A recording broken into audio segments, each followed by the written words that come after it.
Hey everybody, and welcome to the King of Shadows 1111 YouTube channel. This is Queen of Light 1111 here with your Monday energy check-in. So I just finished the Queen of Light 1111 video. You must watch that first so that this will make further sense to you, okay? Remember, I am doing the Lionsgate special. I have the Lionsgate special available to all of you through tomorrow or maybe even through the 9th. I'm not sure. It just kind of depends how many I commit to doing, okay? Because we've had a lot of people that have booked over the weekend, but I'm going to put a stop at it very soon because I want to be sure that I give all of my energy to those that have booked, and I don't want to overextend that energy because it is an in-depth reading. This Lionsgate special, this video reading is an in-depth Divine Masculine reading where we look at the Divine Masculine's headspace towards you, heart space towards you, what is happening in the environment for masculine as related to you, the current energies for your connection, and the potential future energies for your connection. If you want to book that very special, limited time only, limited availability reading, go to queenoflight1111.com, and on that same website, you will be able to book any reading, any service, any coaching session, any healing session, okay? So let's go ahead and look at the bottom of the deck for Divine Masculine. His theme for today's reading is, there is this desire, there is this motivation to reunite with his feminine, to make his dreams real. There is also this energy of nostalgia, how he has had repetitive behaviors that have really made his dreams not come true. So in his most significant overall energy towards Divine Feminine, 7 of Wands, there's an energy of guardedness. There's an energy of defensiveness. Knight of Wands. It's exactly what we saw in Divine Feminine's environment. Divine Feminine's like, the dude still got the Casanova behavior. So he's really, in his most significant overall energy, he's really trying to fight off that behavior. He's really trying to reinvent himself. He's gathering information. He's remembering the past. He's looking at the ways that he's been dishonest to his feminine, how he's been in and out with his feminine. He's really thinking about that. And he's feeling very defensive. He's also feeling like he knows that he needs to defend himself or come towards Divine Feminine to at least have a conversation where, feminine may even be defensive because of the way that he has behaved in the past. He knows that he has to fight for what he wants. So he's very much in the energy where he's looking at his behavior, past and present. And he knows that he's going to have to stand up to feminine and talk about that player energy. When he thinks about his Divine Feminine, what is he thinking? 9 of Cups. Where do we get the 9 of Cups? In Divine Feminine's heart space, where she's like, you know what? If you want the third party, that's cool. Maybe we'll just be friends. Now, when he thinks of his feminine, what is he thinking? His wish is to communicate. His wish is to reconnect with his feminine. That's his deepest desire. He wants to be all in. He realizes that this connection is an uncommon bond. And he wants to resurrect this connection. There have been times where he felt like this connection is very lost, had lack of faith in reawakening the connection, and now it is his greatest wish. When he thinks about this Divine Feminine, he's thinking about communicating. He's thinking about the deep love that he has for her. He's thinking about the uncommon bond that they share. In his heart space, oh my gosh, the Emperor. Remember last week, we had the King of Cups missing, and it was in the heart. Today, as we head into the peak of the portal, we are seeing masculine in his power, in his heart. And guess what? While Divine Feminine's significant overall energy is the Empress towards masculine, where she's like, you got to be the Emperor, or I'm not committing to you, or I'm not going to even chat with you. In his heart for feminine, he knows he needs to be a leader. He's starting to take control of his heart. He's starting to, trust his heart. Five of Cups. And because he is, there's this great deal of sadness.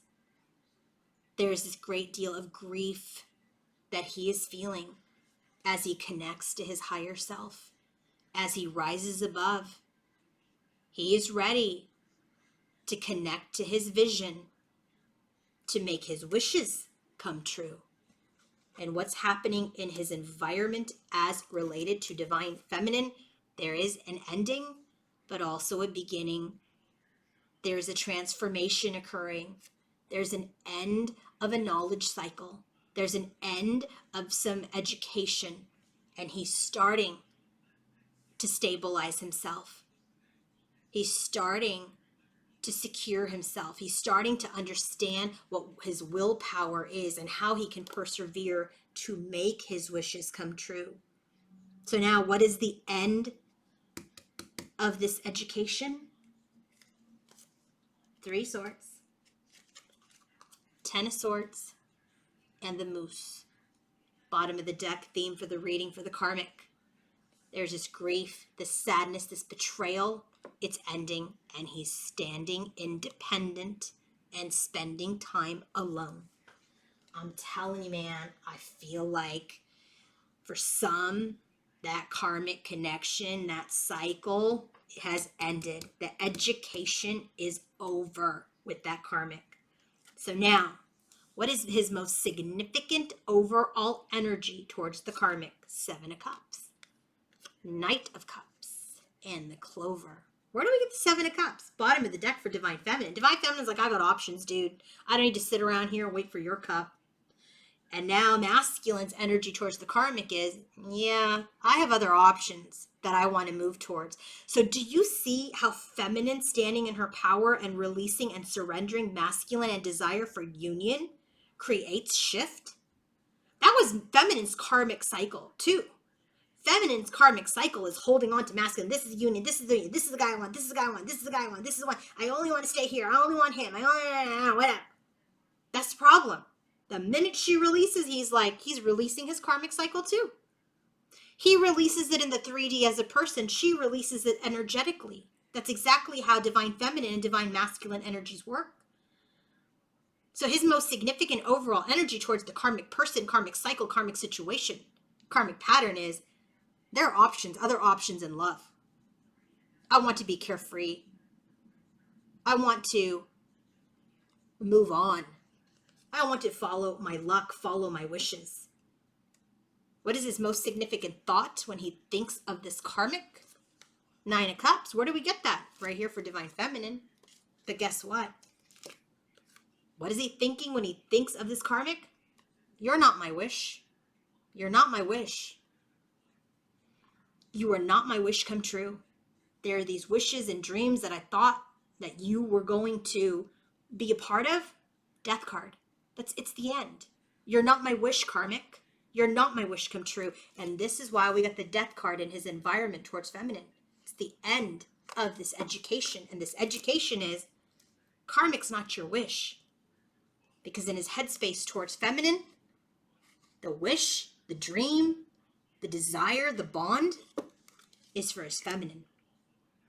So when he's thinking about this karmic, he's like, this wish fulfillment, it's done. You are not my wish come true. In his heart space for the karmic, Page of Cups. He doesn't give her much than the Page of Cups energy, which is a cup with a fish in it. You can't build anything. You can't do anything. It's F-boy energy. He knows he's been deceptive. When he's in his heart space, he's in his head really for the karmic, right? So it's like Page of Cups and the moon. It's been deceptive. It's deceptive offers. It's mysterious offers. He's starting to see his behavior. And this is exactly why we have this energy in his most significant overall energy towards feminine. He has learned through this karmic energy, hey, I did this with feminine. I'm doing it here.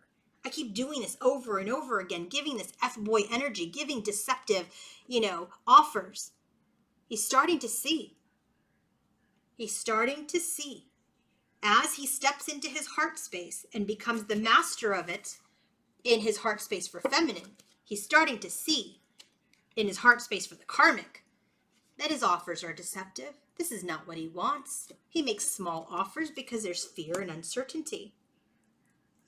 Environment as related to karmic, he's pulled away. He's healing that Three of Swords energy. He's pulled away. He's nurturing. He's healing that ego. He's healing his self-esteem. He's healing his pride. And here's that lion, Lion's Gate. You cannot make this up.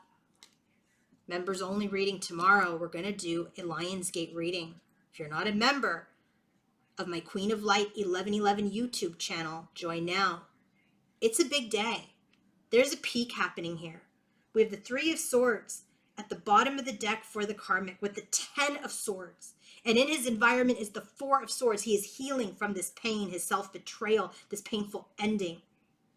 And his wish and his dream and his desire is his divine feminine. And that is all because divine feminine says, hey, I'm cool. I got a lot of options. Why? Because I'm divine feminine. So boy, hear me roar. You're healing your distorted roar. Hear me roar in my divinity. If you guys want to book your own personal reading, coaching session, or healing session, go to queenoflight1111.com. Have a great day. Bye.